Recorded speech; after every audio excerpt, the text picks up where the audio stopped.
మూడు ముళ్ళ బంధం పార్ట్ 59. హాయ్ ఫ్రెండ్స్, ప్రతి ఒక్కరూ వీడియో టైం పెంచండి అని చెబుతున్నారు. స్టార్టింగ్లో ఒక ఎపిసోడ్ ఇస్తే డైలీ 2 ఎపిసోడ్స్ ఇవ్వమన్నారు. డైలీ 2 ఎపిసోడ్స్ ఇస్తుంటే 3 ఎపిసోడ్స్ ఇవ్వమన్నారు. నాకు చిన్న బాబుతో కుదరకపోయినా డైలీ 3 ఎపిసోడ్స్ ఇస్తున్నాను. అయినా కొంతమంది టైం పెంచండి అంటున్నారు. కొంతమంది వీడియో చూసి లైక్ కూడా చేయడం లేదు, కామెంట్ కూడా చేయడం లేదు. స్టోరీ నచ్చకపోతే చెప్పేయండి, ఆపేస్తాను. స్టోరీ నచ్చితే తప్పకుండా కామెంట్ చేయండి, వీడియోని లైక్ చేయండి, సపోర్ట్ చేయండి. స్టోరీలోకి వెళ్దాం. విక్రమ్ వైష్ణవితో, ఈరోజు నువ్వు ఎక్కడికి వెళ్ళడం లేదు, ఇక్కడే ఆఫీస్లోనే ఉంటున్నావు. పొద్దున్నుండి నువ్వు చేసిన ఘనకార్యాలు చాలు. ఇప్పుడు వెళ్ళి లేనిపోని తలనొప్పులు తీసుకురాకు. నేను కూడా ఆఫీస్లోనే ఉంటాను. వెళ్ళి ఫేస్ వాష్ చేసుకునిరా. ఇంతలో డిన్నర్ వస్తుంది. డిన్నర్ కంప్లీట్ చేసి రెస్ట్ తీసుకుందో కానీ మార్నింగ్ నేను ప్లాట్కి తీసుకువెళ్తాను. అప్పుడు రెడీ అయ్యి ఆఫీస్కి వద్దాము అని చెబుతాడు. వైష్ణవి ఇంకా ఏమీ మాట్లాడలేక నెమ్మదిగా రూమ్లోకి వెళ్ళి వాష్రూమ్కి వెళ్తుంది. వైష్ణవి వెళ్ళగానే విక్రమ్ పెదవులపై చిరునవ్వు వస్తుంది.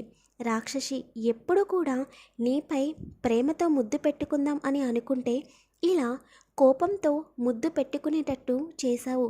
అయినా ముద్దు పెట్టుకుంటే నన్ను కొట్టడం మానేసి నువ్వు కూడా రెస్పాండ్ అయ్యావంటేనే అర్థమవుతుంది నాపై ఉన్న ప్రేమ. రేపు వాడితో కలిసి మూవీకి వెళ్దామని అనుకుంటున్నావా?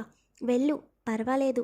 నీ ప్లానింగ్స్ నీకుంటే నా ప్లానింగ్స్ నాకు ఉంటాయి అని విక్రమ్ నవ్వుకుంటూ డిన్నర్ ఆర్డర్ ఇస్తాడు. తర్వాత విక్రమ్ ఉదయ్కి కాల్ చేసి, టుమారో మీటింగ్కి స్టాఫ్కి ఇన్ఫామ్ చేశారా? అలాగే రేపు 10 o'clockలోగా మీటింగ్ అరేంజ్మెంట్స్ అన్నీ కంప్లీట్ అవ్వాలి. చెప్పాను కదా రేపు ఎండీని అనౌన్స్ చేస్తున్నానని ఉదయ్తో చెబుతాడు. ఆల్రెడీ స్టాఫ్ అందరికీ చెప్పాను సార్, అలాగే మీటింగ్ అరేంజ్మెంట్స్ కూడా జరుగుతున్నాయి అని చెబుతాడు ఉదయ్. ఓకే అని చెప్పి విక్రమ్ ఫోన్ కట్ చేస్తాడు. కొంత సమయం తర్వాత విక్రమ్ డిన్నర్ తీసుకుని రూమ్లోకి వెళతాడు. వైష్ణవి బెడ్పై కూర్చుని ఆలోచిస్తూ ఉంటుంది. విక్రమ్ వైష్ణవి దగ్గరికి వెళ్ళి డిన్నర్ చేద్దాం రా అని పిలుస్తాడు. దానికి వైష్ణవి, నాకు ఆకలిగా లేదు సార్, మీరు తినేయండి అని చెబుతుంది. విక్రమ్ ఫుడ్ ప్లేట్లో పెట్టి వైష్ణవి దగ్గరికి వెళ్ళి పక్కన కూర్చుని ఫుడ్ని వైష్ణవి నోటి దగ్గర పెడతాడు. ఏదో ఆలోచనలో ఉన్న వైష్ణవి విక్రమ్ చెయ్యి తన నోటికి దగ్గరికి వచ్చేసరికి ఆశ్చర్యంగా విక్రమ్ వైపు చూపిస్తుంది. చూసింది చాలు కానీ ముందు తిను అని చెప్పి వైష్ణవి నోట్లో ముద్ద పెట్టేస్తాడు. వైష్ణవి కొంచెం ఇబ్బందిగా, సార్ నేను తింటాను అని అంటుంది. ఆ ఛాన్స్ నీకు అయిపోయింది. ఇందాక తినమని చెప్పాను, నువ్వు ఆకలిగా లేదు అని చెప్పావు. సో ఇప్పుడు నేనేం చెప్తే అదే చేయాలి నువ్వు అని వైష్ణవికి అన్నం తినిపిస్తాడు విక్రమ్. వైష్ణవికి తన అన్నయ్య గుర్తుకు వస్తాడు. వైష్ణవి అన్నయ్య కూడా వైష్ణవికి ఇలాగే ప్రేమతో గోరుముద్దలు పెట్టేవాడు. అది తలచుకోగానే వైష్ణవి మనసంతా బాధతో నిండి కళ్ళల్లో నుండి కన్నీళ్లు వస్తాయి. ఎందుకేడుస్తున్నా వైష్ణవి అని అడుగుతాడు విక్రమ్ కంగారుగా. వైష్ణవి ఏదో ట్రాన్స్లో ఉండి అన్నయ్య గుర్తుకు వచ్చాడు సార్ అని చెబుతుంది. విక్రమ్ తినిపిస్తున్నవాడల్లా ఆగిపోయి, నీకు బ్రదర్ ఉన్నాడా అని అడుగుతాడు. ఉన్నాడు సార్ అని అదే ట్రాన్స్లో చెబుతుంది వైష్ణవి.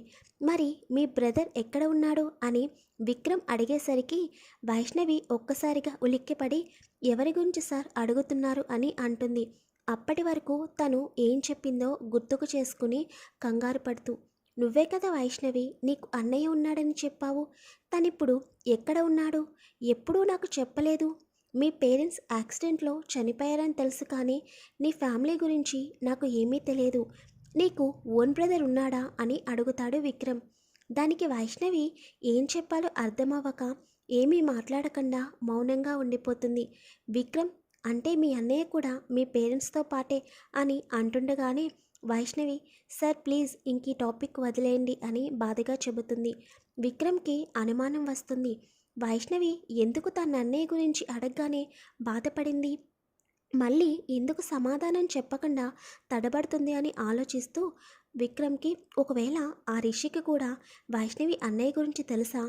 ఏది ఏమైనా ముందు నాకు వాడు ఒంటరిగా దొరికితే చాలు, అప్పుడు ఈ ప్రశ్నలన్నింటికీ సమాధానం తప్పకుండా దొరుకుతుంది అని అనుకుంటూ వైష్ణవి వైపు చూస్తాడు. వైష్ణవి ఎటో ఆలోచిస్తూ ఉంటుంది. విక్రమ్ కోపంగా అంత చిన్న మెదడుకి అన్ని ఆలోచనలు పెడితే ఎక్కువ స్ట్రెస్ తీసుకుంటుంది, ఆలోచించింది చాలు, ముందు తిను అని చెప్పి మళ్ళీ వైష్ణవి నోట్లో ముద్ద పెట్టేస్తాడు. అలా వైష్ణవి వద్దన్నా కూడా విక్రమ్ వైష్ణవికి కడుపు నిండా భోజనం పెట్టి తర్వాత తను కూడా ఫుడ్ తింటాడు. ఇక మనం ఒకసారి లండన్కి వచ్చేద్దాం. రిత్విక్ వాళ్ళ ఫాదర్ అరుణ్ గుప్తా రూమ్లో అసహనంగా కూర్చుని ఉంటాడు. తన మనసులో చాలా అనుకుంటూ ఉంటాడు.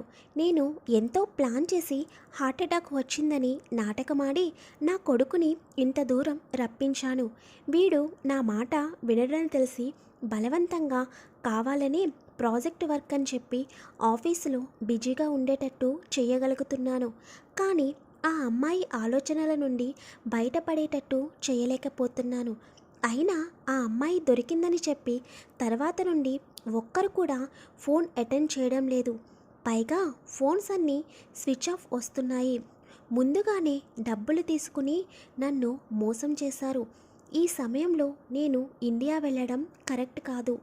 అలాగని రిత్విక్ని ఇంకా ఎక్కువ రోజులు ఇక్కడే ఆపలేను. వాడు ఎప్పుడైనా నా మాట కాదని మళ్ళీ ఆ అమ్మాయి దగ్గరికి వెళ్ళడానికి ట్రై చేస్తాడు. వీడు వెళ్ళేలోగా ఆ అమ్మాయి భూమిపైన లేకుండా చేయాలి. లేకపోతే ఎవరూ లేని ఒక అనాథని నా ఇంటికి కోడలిగా తీసుకొచ్చి కోట్ల ఆస్తికి వారసురాల్ని చేయాలని చూస్తున్నాడు. వీడిని ఇలాగే వదిలేస్తే ఇండియా వెళ్ళి నాకు చెప్పకుండా ఆ అమ్మాయిని పెళ్లి చేసుకుని వచ్చేస్తాడు. అలా ఎట్టి పరిస్థితుల్లోనూ జరగకూడదు. ఈసారి ఇంకా హై ప్రొఫెషనల్ కిల్లర్స్ని కాంటాక్ట్ అవ్వాలి అని అనుకుంటూ ఉంటాడు అరుణ్ గుప్తా. ఇప్పుడు మీకు అర్థమైనట్టుంది, మొన్న వైష్ణవిపై అటాక్ చేయించింది రిత్విక్ తండ్రి అయిన అరుణ్ గుప్తా. ఈ విషయం విక్రమాదిత్యకు తెలిస్తే ఎలా రియాక్ట్ అవుతాడో ముందు ముందు చూడాలి. పాపం తండ్రి వైష్ణవిపై అటాక్ చేయిస్తున్నాడని రిత్విక్కి తెలియదు.